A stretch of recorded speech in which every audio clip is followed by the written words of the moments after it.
Assalamualaikum warahmatullahi wabarakatuh. Pada kesempatan kali ini kita akan membahas siklus hidup dari Rhizopus. Jadi di sini sudah nampak gambar dari reproduksi secara seksual dan aseksual pada jamur multiseluler Rhizopus sp. Baik, langsung saja. Reproduksi pada jamur secara generatif atau seksual dilakukan dengan cara pembentukan spora melalui peleburan antara hifa yang berbeda jenis. Oke, kita langsung saja ya. Pertama, kita mulai dari langkah nomor 1 dulu.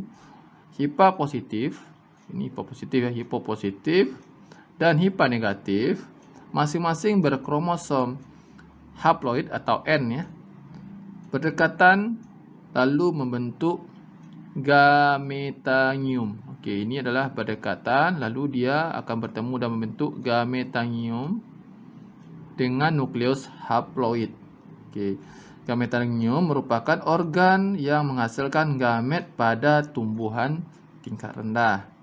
Oke, jadi karena jamur hampir mirip dengan tumbuhan tingkat rendah.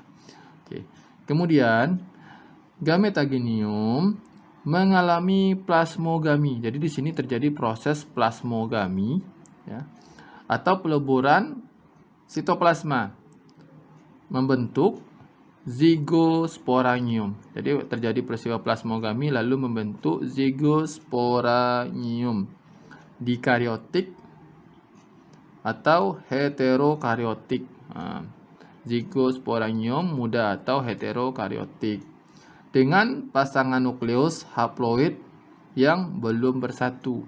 Oke, maksudnya zigosporangium ini memiliki lapisan dinding sel yang tebal dan kasar untuk bertahan pada kondisi buruk dan kering. Jadi zigosporangium ini merupakan lapisan dinding sel yang tebal dan kasar sehingga dia dapat bertahan dalam kondisi apapun. Kemudian, bila kondisi lingkungan membaik, akan terjadi kariogami. Di sini terjadi kariogami atau peleburan inti, sehingga zigosporangium tadi akan memiliki inti 2N. Tadi intinya N, sekarang sudah menjadi inti 2N atau diploid. Oke. Kemudian inti diploid zigosporangium tadi segera mengalami pembelahan ya. Dia mengalami pembelahan secara meiosis. Secara meiosis menghasilkan zigospora haploid atau N. Dan di dalam zigosporangium. Ya, terjadi di dalam zigosporangium.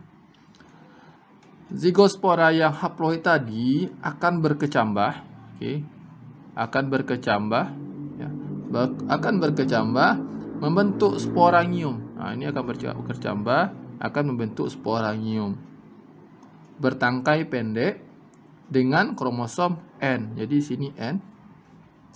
Sporangium haploid N akan menghasilkan spora-spora yang haploid ya, atau N. Spora-spora ini memiliki keanekaragaman genetik. Bila spora-spora haploid ini jatuh di tempat yang cocok, maka dia akan berkecambah atau germinasi menjadi hifa jamur haploid atau N. Hifa akan tumbuh membentuk jaringan miselium baru dan akan membentuk hifa positif dan negatif kembali. Dan seperti itu selanjutnya. Terjadi siklus dari hifa ini, hifa positif negatif, terjadi membentuk gametagenium, lalu terjadi plasmogami, lalu membentuk zigosporangium muda heterokariotik. Lalu terjadi juga proses kariogami sehingga nukleusnya menjadi diploid dan terjadi pemberahan secara meiosis dan spora ini akan menyebar dan tumbuh menjadi sporangium dan membentuk hifa-hifa baru, lalu membentuk miselium dan hifa positif dan negatif akan bertemu kembali. Jadi seperti itu seterusnya dari peristiwa reproduksi secara aseksual dan seksual. Jadi ada yang terjadi perkawinan ataupun tumbuh secara aseksual. Oke, demikianlah siklus hidup Rhizopus. Semoga bermanfaat. Assalamualaikum warahmatullahi wabarakatuh.